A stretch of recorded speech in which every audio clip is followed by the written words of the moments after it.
So we got Chris here. We're gonna take him through 3 of my favorite knee health exercises, especially for that patella tendon. So first up is gonna be a knee extension. So sit right here on the bench. So you're gonna sit there, you're gonna get your ankles right here. So come through on that side, exactly. And then you can go ahead and just push it up real quick. Yep, and bring it back down. Okay, so now what you're gonna do is you're gonna come to one leg, so only your right side.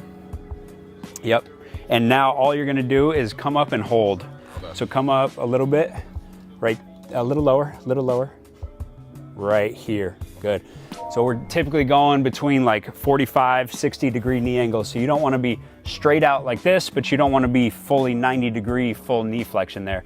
That's gonna put some good load on the quad tendon, so that's right above the kneecap, and the patella tendon right below the kneecap. That's the main thing, that we gotta get some load through that patella tendon. So he's just gonna hold for 45 seconds. And then after 45 seconds, he can relax, switch to the other side. You have 4 to 5 sets of 45 seconds. Yep, so that's good. And you can come a little bit more out right there, good. So the goal is to feel like 8, 9 out of 10 burn here with no pain here. If you say, hey, this is a 6 or 7 out of 10 pain, then we're going too heavy, right? So you want to get to that point, but if you also say, hey, I don't feel it burn in the quad at all, then it's too light, then we got to go heavier. So at the end of 45 seconds, you want to feel that 8 out of 10 burn in the quad with no knee pain.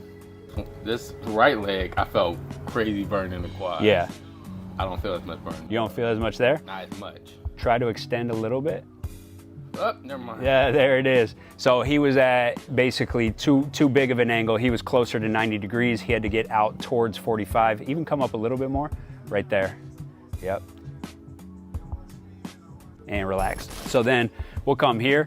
If somebody doesn't have a knee extension machine, you can always just do a slant board or heel elevated. You're basically just gonna come here, and then we start with a real small knee bend and just come down, touch your heel lightly and just hold. Yep, bring this in front. You wanna make sure that your kneecap is tracking over the second toe here.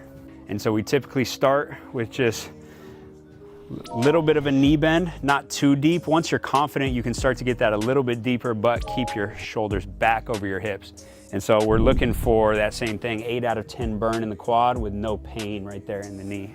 And relax. Same thing, that would be 4 sets, 45-second holds. And then as he gets better and that no longer burns, then he can start to hold weights. He can go weighted vest. He can go goblet position where he's holding weights right here and just overload it with some additional weights. The other thing here is, like, we want to start with minimal knee bends right here. When people go really low, it adds too much compressive force on the tendon. So we're really not trying to work down here when you're trying to heal a patella tendon. You want to work with kind of this higher range and start here, and then if you're waking up the next day with no pain, then you can go a little bit lower and work towards that 90-degree knee angle on an exercise like this. But you really don't need to start down here, because sometimes that just flares up the tendon and makes it worse. So go left side, always like ease into it. And so it's just a small step. And then if we feel good, you can go a little bit lower with that. Exactly. Shoulders stay back over the hips. All that focus is on the quad. 2 compensations here would be if this knee came in like this, or if the knee went out excessively like this, right? You kind of want to think about tracking it over that second toe and hanging out in that position.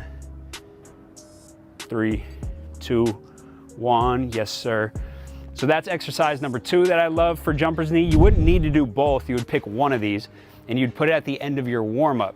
So that gets you an analgesic effect. That basically means that it quiets down the tendon pain. So now in your session, your dunk session, whatever it is, you feel no pain. So I would either do that, or my third favorite exercise is a Spanish squat hold. So we'll hop over here. So for the Spanish squat holds, I'm getting my band around a pole, and we use the PJF fabric bands because they're nice and comfortable and high enough tension. You get your legs through each one individually, and then I'm just scooting back, and notice that it's right at the top of my shin, almost behind my knee, but more so at the top of the shin. And then from there, I'm just coming down. I don't even have to go that low. So I don't have to get down to like a 90-degree knee angle. A 60-degree knee angle is fine. Shoulders stay back over the hips. So if I go too low, it actually becomes a squat. You don't want it to become a squat. You want to get shoulders up above the hips and then just hang out right here. You're gonna feel a ton of quad.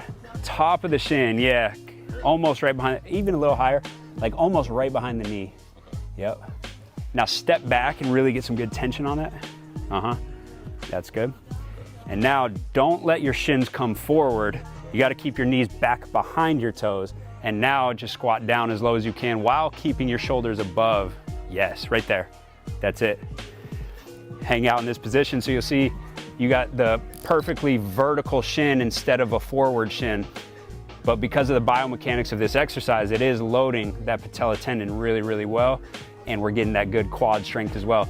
Same thing here, you really wanna feel that 8, 9 out of 10 burn in the quad with a 0 or 1 out of 10 pain here in the patella tendon. And relax. So where was that burn, would you say, on a scale of 1 to 10? It started to burn, so I would probably say like a 7. It's up there, so it's a 7. So we want him 8 or 9, so I would actually give him like a 20-pound dumbbell, and he could hold it here under his chin and then come down. So there's ways to add load to this exercise. Weighted vest, dumbbell, and then you can just keep going higher and higher on that dumbbell. All right, so those are 3 of my favorite knee health exercises. Chris, which one was your favorite? I'm pretty familiar with the 2 that you had, but the Spanish squat, that was definitely different. Yeah, definitely. I felt the burn, especially when we did the second time around. Yeah. And having my shoulders back and the pull. Yeah. I think that's what I started to feel all lower quad. Right. Yep. Yeah, that's the thing is people are so used to doing a squat pattern, right? Where you come here, right, but your torso comes forward, which gets your glutes. Right. That's good, but that's a whole different goal. Like when you're trying to get load on your knees and your quads to get that nice and healthy, because you do so much jumping that is knee dominant. So when we want to really attack the quads, we want to be able to not have that torso lean. Right. And that's why, like on this, I said, keep the shoulders back. Right. Same thing there, keep the shoulders back. People go down into a Spanish squat hold and do this. They're really just training like glute and hamstring. We want to really attack the quads. Right, and that doesn't allow you to cheat at all because it's pulling your leg, you know, right. So at the same time, if you do like this too much, it's gonna make you pull like that. Exactly, and that was body weight. Right? That's body weight for 45 seconds. So then imagine how much loading potential we have when we start to go up in the dumbbells. So it's not an exercise where you can max out quick. Like to really max out on that exercise, that's gonna take years. So there's progressions and levels that you can work through. So for a dunker like Chris, like, you know, I call him the LeBron James of the dunk game because of how long he's been doing it, how consistent he is. He's still at such a high level. You know, knee health is so important, right? Because you can only go as far as your joints are gonna take you. And so for a dunker like Chris, you know, this could be at the end of a warm-up, like I said, if there's any like achy knees you played the day before, this is good as a warm-up for your dunk session. Or you can always do it like after or before going to bed, whatever you want. I would try to get like 4 to 5 sets of 45 seconds. You could do this 3 days a week, or you could do this every day. I would start at like 3. I would start at like Monday, Wednesday, Friday. But at some point when you're no longer sore and your knees feel good, I would then go up to like every day basically. One more point, if you are going to play basketball, don't completely drain your quads, right? If you're gonna go dunk, you might not wanna do all 5 sets. You might wanna do 2 sets to get some blood flow and activation, but you don't necessarily wanna be fatigued for your dunk session. So maybe you throw 2, you know, right before your session, and then after your session, maybe you do 2 or 3 more sets. Correct, yeah, I wouldn't go through the whole workout, no. Yeah, because freshness is king for dunking. Like you gotta get out there fresh. So anything we do in the warm-up, we gotta make sure that it's not making you more tired. All right, guys, that's 3 of my favorite knee health exercises. Let's get it. Unranked is currently having a sale, so that is our most comprehensive program for basketball players. Year-round strength and conditioning, year-round skill, IQ development, it's unreal. Off-season 50 for 50% off your first month, or off-season 20 for 20% off the yearly subscription or your monthly subscription.